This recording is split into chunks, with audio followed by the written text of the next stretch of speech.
Olá pessoal, tudo bem? Iniciamos agora o nosso bloco 12. No bloco passado, eu falei um pouco mais sobre inteligência artificial, demonstrei para vocês as diferenças entre os resultados, principalmente na questão de tempo.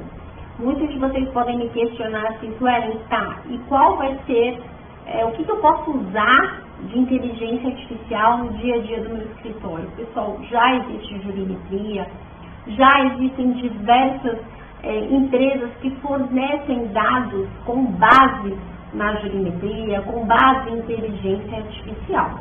Confesso para vocês que a maioria ainda tem um valor muito expressivo, mas a tendência é que, com o passar do tempo, e eu não creio que seja muito demorado não, eu creio que seja uma coisa rápida, isso vai se tornar tão mais normal e útil que vai baratear esse valor sim.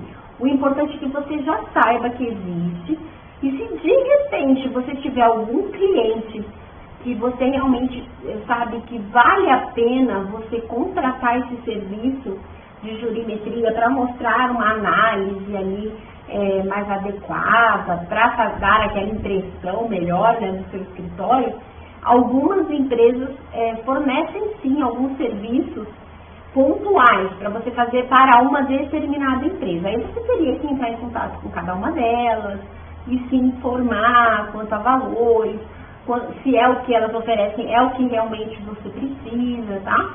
Aí é com você, não posso adentrar muito aí, porque vai depender de N questões que precisam ser resolvidas entre a necessidade do seu cliente, a sua necessidade e o que a empresa pode de fato oferecer, tá bom? Mas essa é uma dica importante para você, tá? Bom, agora eu preciso continuar o nosso curso aqui, né, pra gente voltar na questão de Visual Law, e eu preciso responder algumas perguntas que me fazem sempre.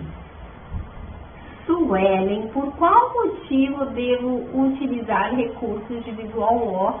Eu cheguei a essa altura aqui do nosso curso e eu ainda não estou convencido. Gente, só tem um motivo muito simples, tá? É que a ciência, né, e os seus estudiosos, quem fica lá realmente fazendo averiguações, fazendo medições, fazendo comparações, neurocientistas, psicopedagogos, enfim,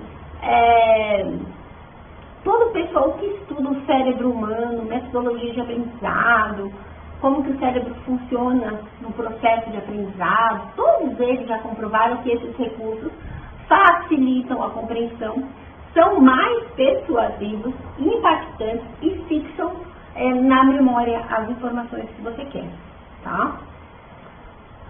Gente, eu já fiz alguns trabalhos aqui, já demonstrei para vocês alguns estudos aqui, coloquei link para você verificar tudo, né?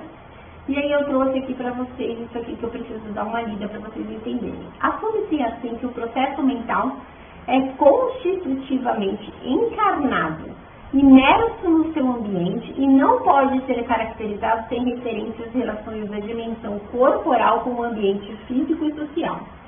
Isso aqui foi Howland que disse isso, tá bom?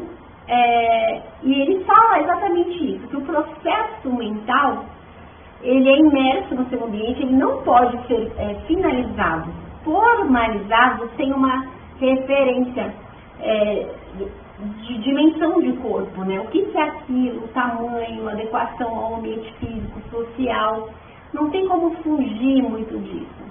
E ele continua. A pressuposição de uma separação entre a experiência, que é a percepção, a emoção e a sensação, e a ação é abandonada em favor de um entendimento da ação, da experiência incorporada. Veja que a pressuposição de uma separação entre experiência e a ação é abandonada em favor de um entendimento de ação de experiência incorporada. O que ele quer dizer?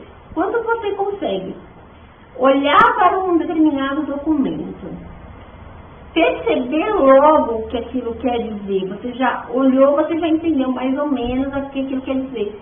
Você se lembra daquela sentença que o TRT disponibilizou no seu tribunal, que tinha ali uma parte que tinha vários certos, que eram os pedidos atendidos, e uma parte embaixo, pedidos negados, aí tinha um X. Quando você bate o olho naquilo, logo você percebe que a setinha verde quer dizer que foi ok. Você já faz você já relaciona rapidamente aquela imagem da setinha verde com ok, foi deferido, foi procedente, eu ganhei, tá certo. Porque desde que nós fomos né, crianças, lá na escola, quando a gente fazia a prova, a professora dava aquele certo, que era um C, né? E quando era errado, ela me colocava um X em vermelho ainda, para ficar bem claro que você errou. Veja, são símbolos que nos reforçam a memória. Quando você olhou para aquela sentença, de bate-pronto, você já sabia que tinha mais acerto do que eu. Se você parasse ali, se fosse uma prova, você já sabia que você tinha passado, porque você acertou mais do que errou, né? Então, ali você já sabe, olhando aquela sentença, que você já teve mais pedidos deferidos do que indeferidos. Só de você olhar, você já teve essa percepção, você já gera uma emoção de alegria, de felicidade, já te dá uma sensação de, poxa, que bom, né? Eu consegui provavelmente ganhar essa ação, porque fiz tanto certo, né? O resultado é uma imagem mais integrada e holística do agente cognitivo, constituído em imersão do seu ambiente. Outro foco é a questão da intersubjetividade. A expressão humana consistiria em modos de relação com o mundo que são socialmente partilhados, enquanto a própria experiência do mundo é, nesse sentido, revelada como uma vida social. Então, veja, é a experiência humana, a experiência que a gente tem na sociedade, desde que nós nos entendemos por gente. E isso é muito importante quando traduzido por elementos visuais, por elementos que te levam a ter alguma percepção, alguma emoção, alguma sensação. Tudo aquilo com certeza vai fazer muito mais sentido na sua cabeça e vai realmente favorecer a compreensão, o entendimento e a memorização daquilo que você viu. E isso é fantástico, gente. Leia essa matéria inteira, tá o link aqui. Leia com calma, que você vai entender perfeitamente como isso é importante para nós e para o visual. Importante também, gente, uma pesquisa apontou que os documentos utilizam símbolos, os documentos que utilizam símbolos são até 95% mais compreendidos. Está aqui a fonte, tá? Depois vocês podem procurar. Veja, 95% é muito, gente, é quase 100%. Que é esse exemplo que eu acabei de falar para vocês, daquela sentença que a gente viu do TRT, que tinha muito mais certo. Você não precisa nem explicar muito. Quando o cara já olhou aquilo ali, eu vou até pegar de novo, peraí, pra gente ver. Deixa eu só pegar aqui. Essa aqui, pessoal, essa aqui que eu tô falando, que é a sentença do TRT-13, que tá aqui o link para vocês. De fato, não tem o que falar. Quando você olhou para isso daqui, deixa eu tirar daqui para vocês perceberem. Quando você olhou para essa sentença, rapidinho você entende, principalmente aqui que tem símbolos.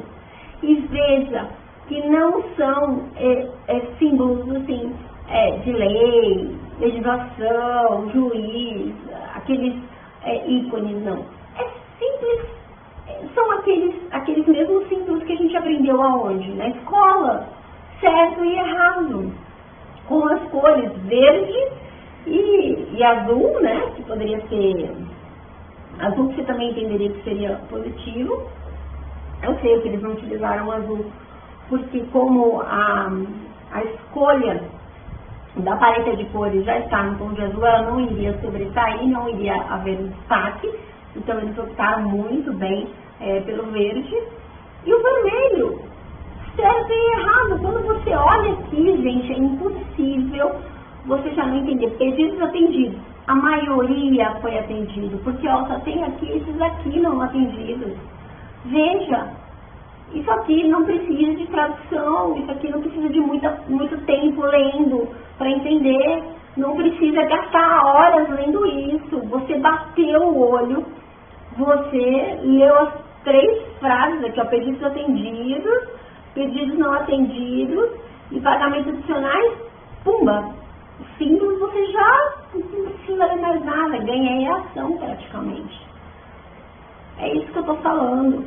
São símbolos. E eu não estou falando símbolos bonitinhos, não. Símbolos práticos, símbolos que nos ligam ao costume da nossa sociedade, entendeu? Agora, aqui não dá para você inovar e colocar um símbolo que nem sabe o que é. Não, professora, mas eu sou um ser à parte, eu sou alguém muito assim, não quero me assemelhar aos outros e eu criei um símbolo próprio. O símbolo próprio só você vai entender. O símbolo próprio criado na sua cabeça só você vai entender. Você vai ter, se você usar um símbolo próprio, você pode usar. Só que você vai ter que embaixo colocar o que ele significa, porque senão ninguém vai entender. A ideia é a gente se comunicar. E quando a gente se comunica com elementos que todo mundo teve acesso, da mesma geração praticamente. E todo mundo tem acesso, até hoje, desde a época da escola, daquela geração dos anos 80, 70, 60, 90, 2000, 2010, 2020, todo mundo tem ainda a mesma ideia, a mesma noção do que esse símbolo significa. Você não precisa traduzir para praticamente ninguém que isso aqui quer dizer certo, positivo, isso aqui errado, negativo, ou precisa. Não precisa. Porque até mesmo hoje, quando você vai lidar com alguns aplicativos, ele fala certo, errado, vermelho para errado, verde, azul para certo, né? Na sua maioria, em 90% dos locais, todo mundo vai entender isso. Todo mundo usa esse linguajar em termos de simbologia. E é isso que eu estou falando para você. Não é para você ficar inovando em tudo, inovando em criar um símbolo novo que só faz sentido na sua cabeça. Não, é você usar o que já está disponível no mercado para você, o que está disponível desde a década de 20, desde a década de 30. É certo e errado, é um símbolo tão simples. É a comunicação. Deu para você entender como é simples? A gente não precisa dificultar, a gente não precisa colocar elementos extremamente diferentões. Não, é o básico, é o simples. Mas olha só, você olhou, bateu os olhos, comunicou. Por isso que essa pesquisa, para mim, ela é extremamente válida. Extremamente válida. Ela faz, para mim, 100% de sentido. Eu me empolgo, né, gente? Gente, eu me empolgo porque é o seguinte, eu venho batendo nessa tecla há muito tempo. E por eu ser pedagoga também, eu tenho muita ciência disso. Eu já lecionei para criança, já lecionei para adulto também, ensinando a ler, a escrever. Eu já trabalhei com diversas pessoas em processos de aprendizagem de empresa, aprender determinadas funções no RH. Então, sempre que eu utilizava símbolos, imagens que eram conhecidos daqueles alunos, daqueles empregados que precisavam aprender algo novo, o efeito e o resultado era muito maior, sempre foi surpreendente. Quando eu chegava no RH e elaborava documentos para que os empregados entendessem o que podia, o que não podia, de forma mais clara, usando elementos visuais, eles liam, eles compreendiam e eles assimilavam e obedeciam mais do que quando eu só jogava textos prontos para eles. Ou seja, desde o trabalho com crianças que estão em processo de aprendizagem mesmo, aquele processo básico de aprender a ler e escrever, até mesmo adultos que não sabem ler e escrever, ou até mesmo quem é formado, tem algum grau de instrução já fez administração, já fez contabilidade, fez qualquer raio que seja de faculdade, de universidade, com pós, mas era empregado em uma determinada empresa e eu tinha que fazer algum treinamento. Quando eu utilizava esses recursos visuais, o resultado era muito melhor. O resultado era muito mais visível, muito mais palpável, porque ninguém ia ler aquele contrato chato, aquelas normas todas, só com textos. A pessoa lia a primeira, a segunda, a terceira parte, pulava todo o restante e assinava. Depois você ia ver que a conduta dele ali na empresa não mudava. Por que a conduta daquele empregado não mudava? Por que ele descumpria aquelas regras e depois ele só parava de descumprir aquela regra quando a gente aplicava uma advertência? Que aí a gente, estava lá no contrato, né? Naquele termo lá que eu assinei. Eu não tinha lido. Agora, quando você coloca elementos visuais ali, ele lê, ou pelo menos ele sabe que está falando de alguma coisa que faz sentido para ele vai prestar atenção. Então, o resultado era muito melhor. E eu já fiz esse teste quando eu aplicava na empresa algum tipo de treinamento que iria ser logo mais aplicado ali, dado para eles um código de conduta, política interna, só escrito, ninguém via. Então eu continuava tendo que aplicar advertência. A partir do momento que eu comecei a usar recursos de visual law, a compreensão era bem melhor e o número de advertências que eu tinha que aplicar era drasticamente reduzido, de 100, por exemplo, para 30. Tá? Então, presta atenção, gente. É importante, eu falo para você isso com base em estudos, com base em experiências, mas também com base na minha experiência real. E faça o teste você também, por isso que eu concordo 100% com isso aqui, ó. 95% são mais compreendidos. Gente, desculpa a empolgação, no próximo bloco a gente continua.